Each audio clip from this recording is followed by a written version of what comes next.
Hello guys, welcome back my YouTube channel star hype. तो third episode की starting वहीं से होती है जब आरिनी फे के साथ गलत हरकत करके वॉशरूम से बाहर आती है। देन फे की चिल्लाने की वॉइस सुनकर सब वहां पर आते हैं। तो थल वॉशरूम में आकर देखता है तो वह फे को बेशर्म की तरह हंसते हुए देखता है।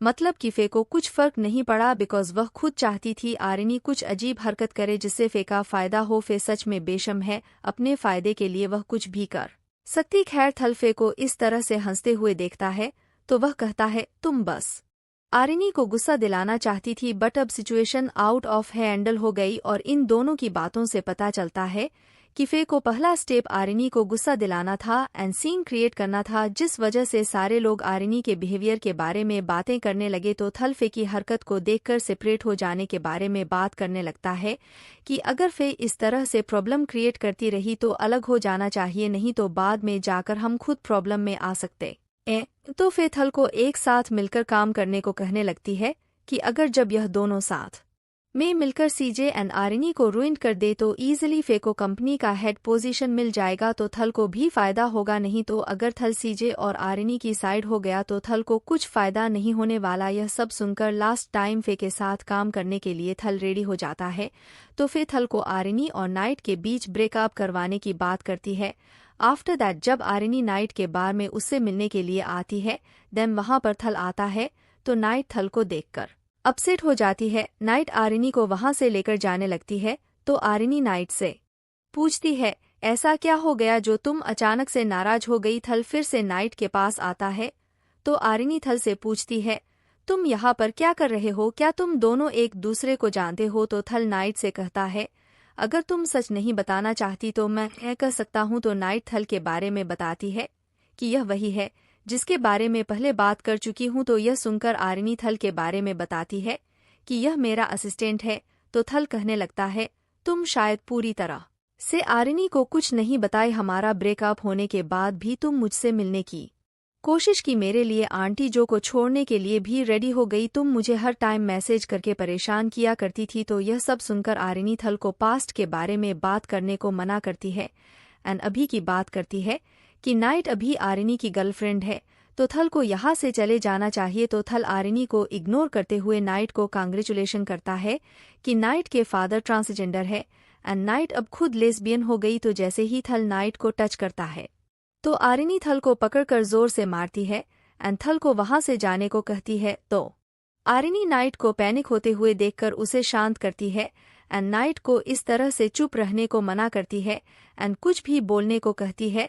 तो नाइट बताती है कि वह बस शर्मिंदा है थल जैसे बॉय की वजह से। नाइट कभी आंटी जो को छोड़ने का डिसाइड की, आंटी जो के साथ मैं कभी भी अच्छी बिहेव नहीं की, मैं हमेशा आंटी जो को ट्रांसजेंडर बनने की वजह से ब्लेम करती आई कि उनकी वजह से मेरी लाइफ बर्बाद हो गई। तो यह सब सुनकर आरिनी कहती है हर एक इंसान अपनी लाइफ में कुछ ना कुछ मिस्टेक्स करता है, बस हमें उन मिस्टेक्स से कुछ सीखना चाहिए कि अब हमें फ्यूचर में क्या करना है वह हमारी मर्जी है, हम अपनी मिस्टेक से क्या सीखते हैं। तो यहाँ पर नाइट पूछती है थल की वजह से तुम्हें कोई प्रॉब्लम नहीं होगी। तो आरिनी बताती है थल ओनली मॉम का ऑर्डर फॉलो करता है, बट मैं थल को जॉब से फायर कर सकती हूँ, तो घबराने की कोई ज़रूरत नहीं है एंड यह सब कहकर रिलैक्स होने को कहती है। तो दूसरी तरफ फे थल से मिलने के लिए उसके पास आती एंड थल को देखकर हंसते हुए कहने लगती है थल अपना काम सही तरीके से ना करके बेवजह मार खा के आ गया एंड यह कहकर थल के ऊपर हंसने लगती है। तो थल कहता है कि अब मुझे जॉब से निकाल दिया जाएगा, अब क्या होगा। तो फिर रिलैक्स होने को कहती है ऐसा कुछ नहीं होने वाला, कोई भी थल को जॉब से नहीं निकाल सकता। तो थल फिर से सेपरेट हो जाने की बात करता है तो फिर थल को अपने बातों में उलझाकर फिर से अपना काम करवाने के लिए मना लेती है एंड अपना प्लान बताती है कि सीजे को करप्शन इन सब चीज़ों में फंसाने से पहले सीजे का माइंड दूसरी तरफ करवाना होगा, देन हमारा प्लान सक्सेसफुल होगा। सीजे का माइंड आरिनी के तरफ कर दो, तुम्हें आरिनी एंड नाइट के रिलेशन के बारे में सीजे को बताना होगा। तो थल फे की बातों को फॉलो करने लगता है। आफ्टर दैट सीजे को हम देखते हैं जो थल को जॉब से निकालने लगती है बिकॉज थल अपना काम सही ढंग से नहीं करता है। तो थल कहता है कि अभी फॉरेन मार्केटिंग प्लान पर काम चल रहा, तो जब आरिनी काम के सिलसिले में अब्रॉड चले जाएगी तो जितना भी स्कैंडल आरिनी के बारे में है उन सबको सीजे संभाल सकती है एंड सीजे इसकी बातों को सुनकर समझ जाती है कि अब उसे क्या करना है। तो जब रात हो जाती है तो हम नाइट एंड आरिनी को देखते हैं। यहाँ पर आरिनी नाइट को कहती है कि तुम पूरा दिन स्ट्रेस में थी, जिस वजह से आंटी जो तुम्हें देकर स्ट्रेस थी, एंड नाइट के स्ट्रेस को दूर करने का तरीका सोच लेती है एंड अपने पास से एक अजीब सी ड्रेस निकालकर पहनने को देती है जो साइज में बहुत ज्यादा छोटी होती है। तो नाइट पहनने के लिए रेडी नहीं होती है, तो आरिनी जैसे तैसे करके नाइट को मना लेती है। जब यह दोनों मैचिंग ड्रेस पहनकर एक दूसरे के सामने आते हैं तो आरिनी कुछ फोटोज लेती है एंड आरिनी नाइट से कहती है कितना भी प्रॉब्लम क्यों ना आ जाए, कभी भी तुम्हें अकेले नहीं छोड़ूंगी एंड ऑलवेज साथ में रहने की बात करती है। तो यह सुनकर नाइट सपोर्ट करने के लिए थैंक्स कहती है। एंड देन ये दोनों कंबल ओढ़कर स्टार्ट हो जाते हैं। तो नेक्स्ट डे आरिनी सीजे से थल के बारे में बात करके थल को जॉब से फायर करने को कहती है। तो सीजे इसके लिए रेडी नहीं होती है।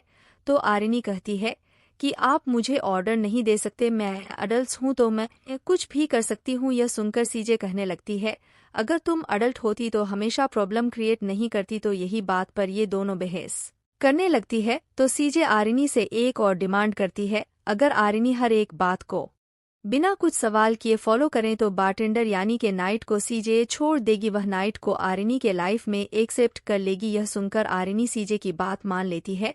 तो सीजे थल को अंदर आने को कहती है एंड सीजे आरिनी को एक मीटिंग ज्वाइन करके अंदर जाने को कहती है।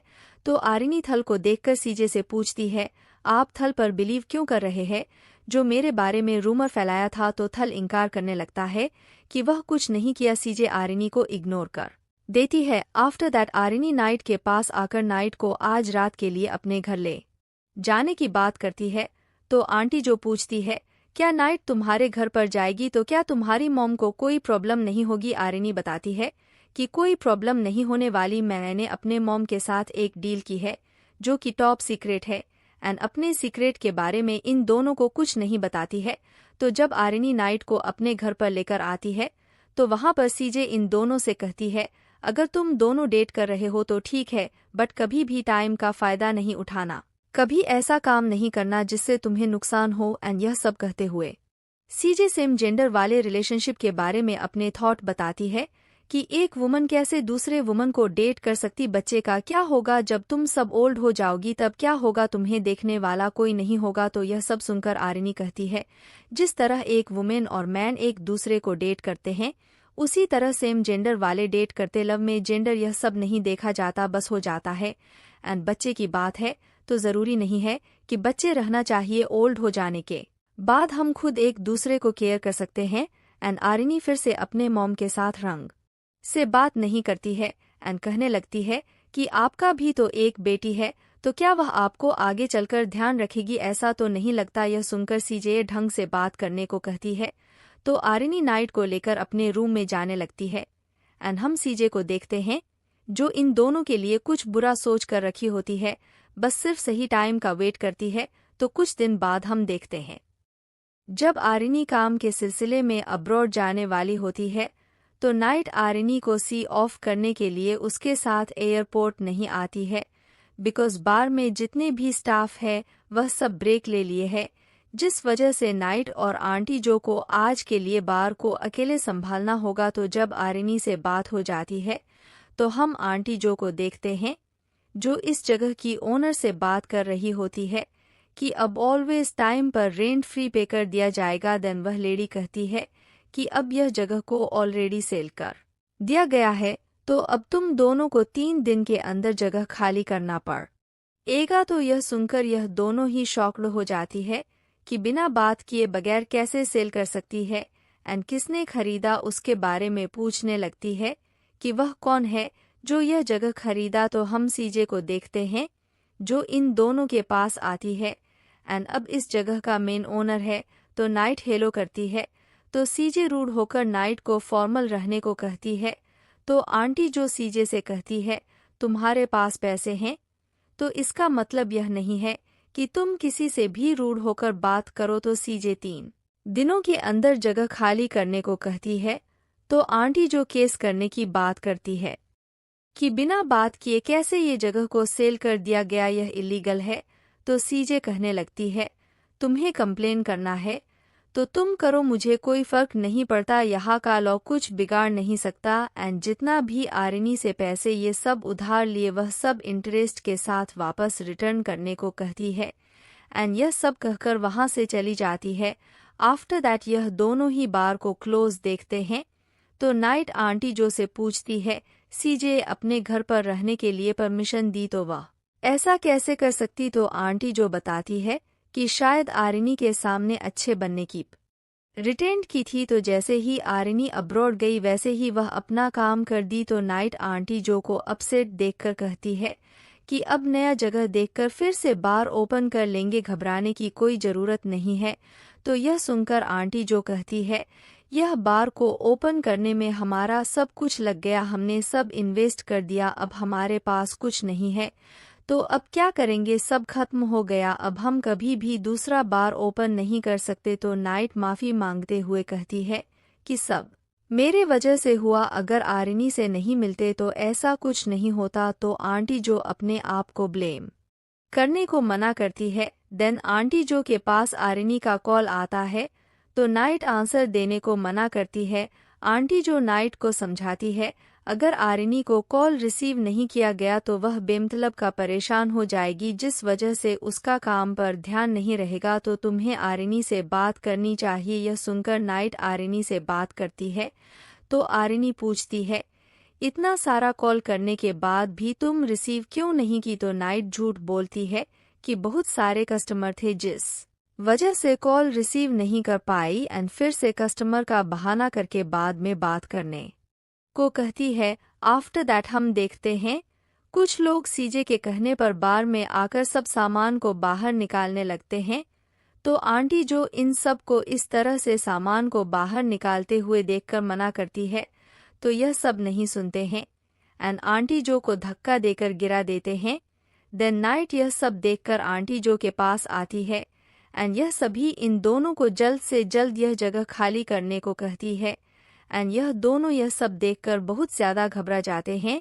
जब आरिनी कंट्री से वापस आती है तो वह सबसे पहले बार में आती है, बट वह बार को बंद देकर सीधे नाइट के घर पर आती है, बट घर भी बंद रहता है।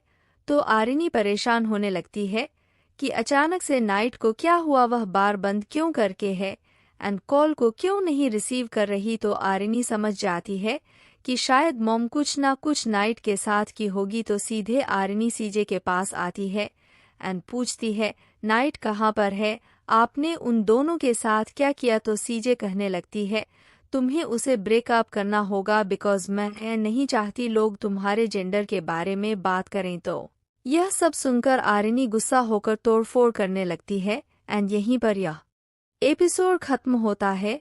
अगर यह एपिसोड आपको अच्छा लगा हो तो प्लीज़ चैनल को सब्सक्राइब कर लें एंड कमेंट करके ज़रूर बताएं कि आपको यह सीरीज़ कैसी लगी। मिलते हैं नेक्स्ट एपिसोड में, तब तक के लिए बाय बाय।